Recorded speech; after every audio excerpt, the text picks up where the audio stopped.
As we are all aware, the global economy and individual countries are experiencing a rise in inflation that we haven't really seen since the 1970s.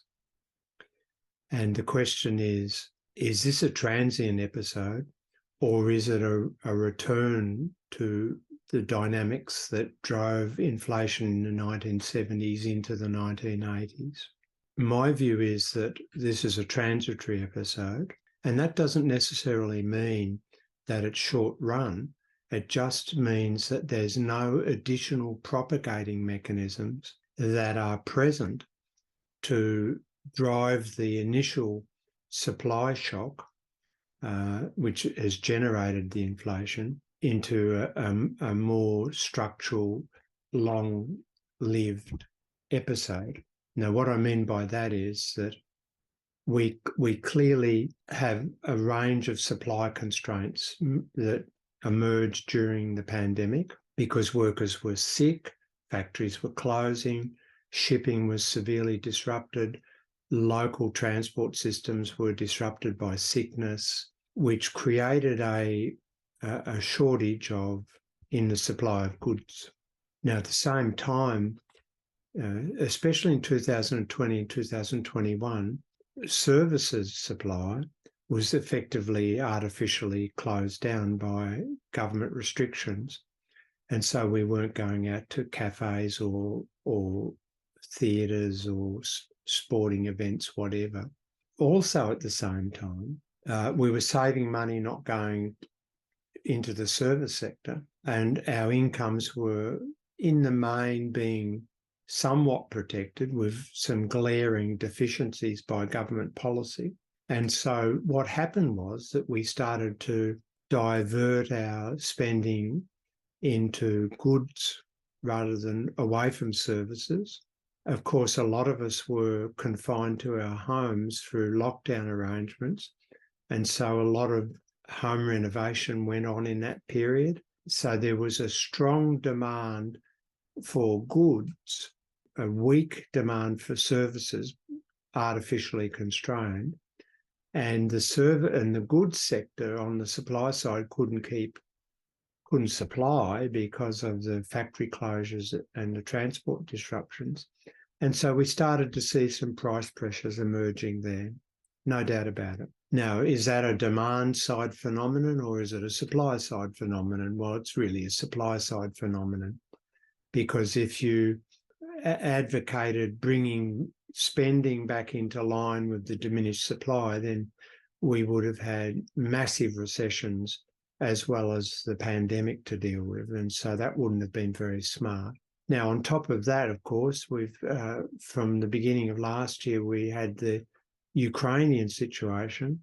That's further disrupted food supplies. And on top of that, we've had the OPEC cartel taking advantage of those situations, constraining supply of oil production and pushing up the price of energy, which filters into transport costs, which filter into final goods and services like food and supermarket costs. Now, they're not demand-side factors, they're supply-side factors.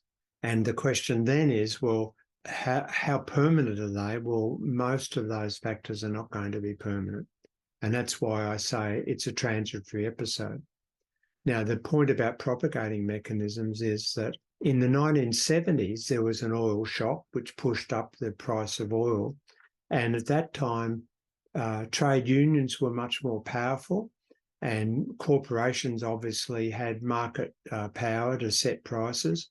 And so the propagating mechanism that drove the inflation on in the 1970s after the initial supply shock was the distributional struggle between unions and corporations as to who was going to take the real income loss from the higher imported prices of oil. And because they both had market power, the workers could resist the real wage cuts, and the corporations could pass on the wage rises from the struggle, and that drove the inflation further.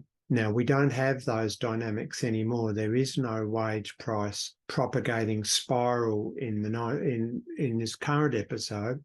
And so as factories reopen and transport routes sort themselves out, and there's also been other temporary factors like floods in Australia, bushfires and things like that.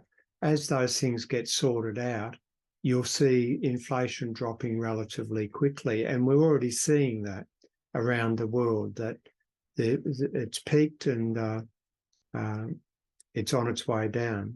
Now, the question then is, well, what are central banks doing? Because they're pushing up interest rates, which has the logic that they want interest rates to rise to stifle spending capacity. That spending capacity will bring demand back into some closer balance with the supply side, allegedly. That way you get an old-fashioned austerity type discipline on the inflation process. Now, that works through creating unemployment, creating business failures, and eventually it gets to the stage where there's no further wage demands and the businesses are not in a position to push their margins out further, and the inflationary pressures stop. Now, the cost of that type of strategy is very large because it relies on unemployment rate rising significantly. But it's also, the logic is about, there's got to be a wage price spiral. And if there's no wage price spiral, well, then there's no wage pressures coming from the labour market. Now, that's what we see today. And moreover, what we're observing is a massive redistribution of income from poor to rich now, because what the central banks are doing is causing hardship for low-income mortgage holders. The interest rate rises are giving massive rewards to bank shareholders who are typically not in the low-income category.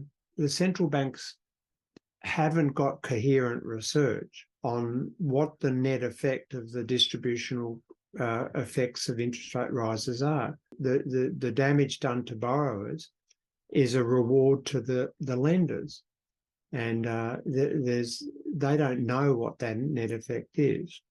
And moreover, any business who has a working capital overdraft, which is most, particularly medium and large businesses, well, their unit costs are going up.